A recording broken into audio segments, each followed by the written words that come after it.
आखिरकार जिस चीज का इंतजार था, एक दिन से नहीं, जिस दिन परिवर्तन यात्रा शुरू हुई थी उसके बाद से सभी को इंतजार था कि जिस दिन प्रधानमंत्री नरेंद्र मोदी परिवर्तन यात्रा का समापन करेंगे उस दिन प्रधानमंत्री मोदी सियासी तौर पर क्या कुछ मैसेज देकर जाएंगे।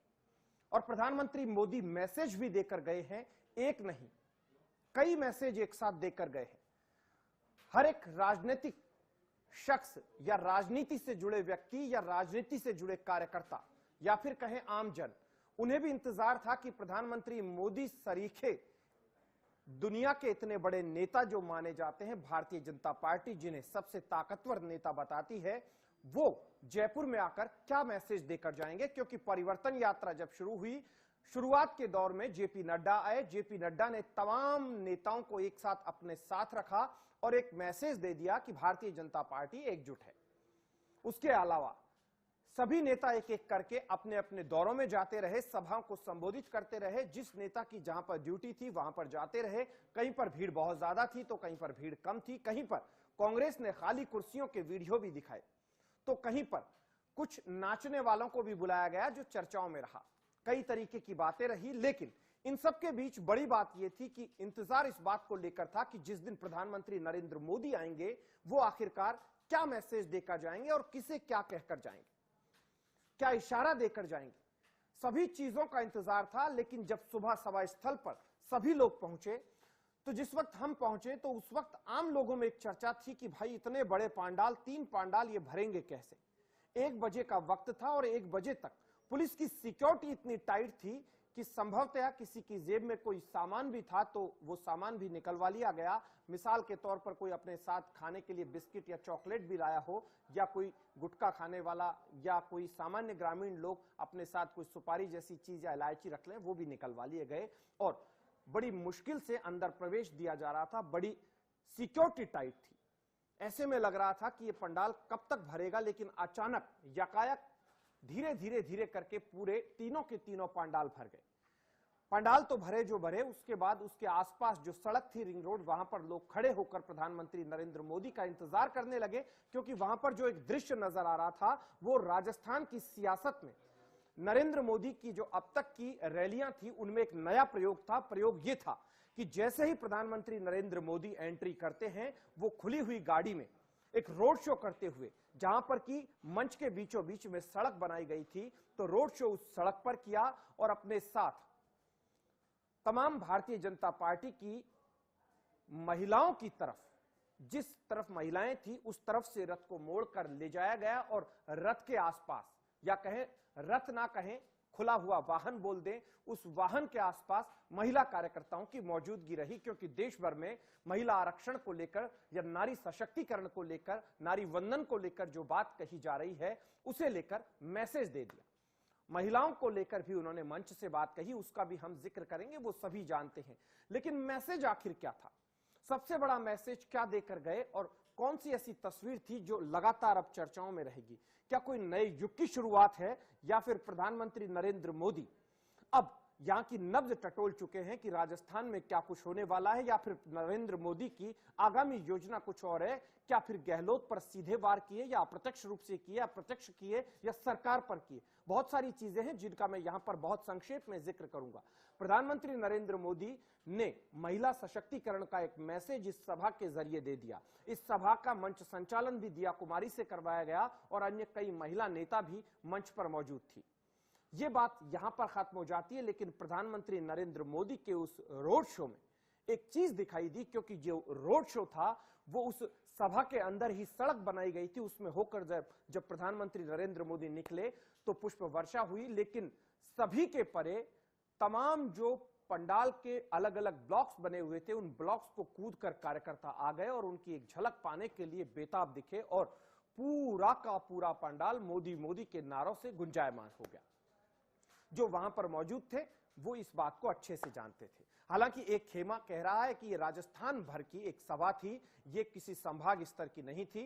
राजस्थान भर के कार्यकर्ताओं को भाजपा ने बुलाया था, तो इतनी बड़ी सभा होना स्वाभाविक थी। हालांकि स्थान बहुत अच्छा चुना गया, जहां पर कि ट्रैफिक जाम की समस्या से निजात मिली, शहर के लोगों को समस्या नहीं आई। रिंग रोड के पास, वहीं से लोग आगरा रोड की तरफ निकल गए, अजमेर रोड की तरफ निकल गए या जयपुर शहर के अंदर भी आ गए। यहां पर भारतीय जनता पार्टी नजर गड़ाकर बैठी थी। यही कारण था कि कल 4 बजे तक, देर रात तक यही चीज देखी जाती रही कि आखिरकार कहां से कितनी भीड़ आएगी, और सभी नेताओं को फोन भी किए गए, क्योंकि नेताओं की ताकत का अंदाजा भी आज की भीड़ से दिख जाएगा। जब टिकट वितरण किए जाएंगे तो पता लगेगा, एक नंबर ये भी जुड़ेंगे कि किस विधानसभा क्षेत्र से कौन से वाले नेताजी कितनी भीड़ लाए, विधायक कितनी भीड़ लाए, पूर्व विधायक कितनी भीड़ लाए, या जो टिकट मांग रहे हैं वो कितनी भीड़ लाए, या कहें कार्यकर्ताओं की कितनी संख्या उनके साथ आई। बात यही खत्म नहीं होती। यहां पर एक चीज का सर्वाधिक इंतजार था कि आखिरकार भाषण वसुंधरा राजे के उस वक्त होंगे या नहीं होंगे। भाषण क्या सिर्फ नरेंद्र मोदी के होंगे, या फिर प्रधानमंत्री नरेंद्र मोदी आज अपने भाषणों से पूर्व सभी के नाम लेंगे, या पिछली बार जो किया कि सभी मंच पर मौजूद नेताओं को एक साथ संबोधित करते हुए भाषण की शुरुआत कर देते हैं। लेकिन यहां एक महत्वपूर्ण चीज यही नजर आई कि उन्होंने सभी नेताओं का किसी का नाम ना लेकर सभी को संबोधित करके भाषण की शुरुआत कर दी। इन सबके बीच में एक नया मैसेज भारतीय जनता पार्टी के कार्यकर्ताओं को यह देकर चले गए कि अब आगामी दिनों में जो भी सभा होगी उस सभा में पंडित दीनदयाल उपाध्याय अमर रहे का नारा, या फिर पंडित दीनदयाल उपाध्याय की जय हो जैसे नारे गुंजायमान हो सकेंगे। इसके बाद की बात मैं बाद में करूंगा, लेकिन इससे पहले की बात मैं करूंगा जिसे देखकर शायद विचार परिवार से जुड़े लोग या भारतीय जनता पार्टी से जुड़े लोगों के चेहरे पर एक मुस्कुराहट जरूर आएगी, क्योंकि हर एक के दिमाग में एक बात थी कि प्रधानमंत्री नरेंद्र मोदी जब धानक्या गए तो धानक्या में कितनी देर रुके और क्या कुछ किया। प्रधानमंत्री मोदी धानक्या में पंडित दीनदयाल उपाध्याय को श्रद्धांजलि देने के लिए गए। उन्होंने पंडित दीनदयाल उपाध्याय को श्रद्धांजलि दी जहां पर उनका बचपन बीता, या जहां पर वो पैदा हुए, या जहां से उनकी यादें जुड़ी हुई है। जो भी कहे, लेकिन पंडित दीनदयाल उपाध्याय के जीवन का एक बड़ा कालखंड, या जहां पर उनकी किलकारी गूंजी, ये तमाम बातें हैं, या जहां पर उनका बचपन की शुरुआती दौर में उन्हें शिक्षा मिली, ये सभी चीजें हैं। तो वहां पर जब वो गए तो आरएसएस से जुड़े या विचार परिवार से जुड़े लोग वहां पर मौजूद थे। महज 35 के आसपास लोगों को वहां परमिशन दी गई, लेकिन तमाम जो प्रचारक है, या फिर कहे पंडित दीनदयाल उपाध्याय की जो समिति बनी हुई है, स्मारक की जो समिति बनी हुई है, उस समिति से जुड़े लोग वहां पर प्रधानमंत्री के जाने के बाद यही कहते नजर आए कि आज हम प्रधानमंत्री से नहीं मिले, भाई साहब से मिले। क्योंकि आरएसएस में अमूमन भाई साहब शब्द का प्रयोग किया जाता है, एक दूसरे को भाई साहब कहकर ही संबोधित किया जाता है। क्योंकि प्रधानमंत्री मोदी जब वहां पर पहुंचे तो उन्होंने कहा कि मैं परिवार के बीच में हूं, ये प्रोटोकॉल साइड में रख दीजिए।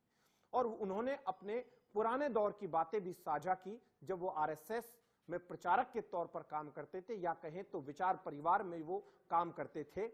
उस चीजों का जिक्र करते हुए उन्होंने बातें आगे बढ़ाई, तो सभी के साथ परिचय भी किया, एक एक का नाम भी पूछा। और नाम पूछने के अलावा जब एक कार्यकर्ता ने उनसे आग्रह किया कि भाई साहब इन सीढ़ियों से आगे की तरफ मूर्ति के पास भी एक अच्छी फोटो आती है, तो वहां पर भी गए, सभी को ले जाकर फोटो करवाई, और उसके बाद सभा स्थल पर पहुंचे। यही कारण था कि प्रधानमंत्री मोदी जब धानक्या से लौटे तो विचार परिवार में उनको लेकर तारीफों का दौर था, क्योंकि लंबे समय बाद कई लोग मिले, तो कई पहली बार भी मिले, और उन्होंने देखा कि प्रधानमंत्री यहां पर प्रधानमंत्री नहीं, एक आम कार्यकर्ता या आम परिवार के व्यक्ति की तरह ही उनके साथ व्यवहार कर रहे हैं। ये उनके लिए एक अनूठी बात थी।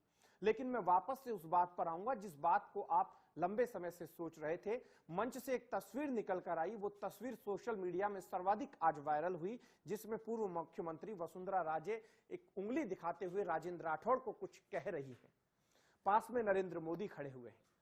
लेकिन जब उस वीडियो को गौर से देखते हैं तो हालांकि उन दोनों के बीच में बातचीत क्या हुई, लेकिन वीडियो पर गौर फरमाते हैं तो वो कुछ ऐसे नजर आता है कि भाई तुम्हारी हाइट ज्यादा है, तुम सामने मत आना, एक फ्रेम बनने देना।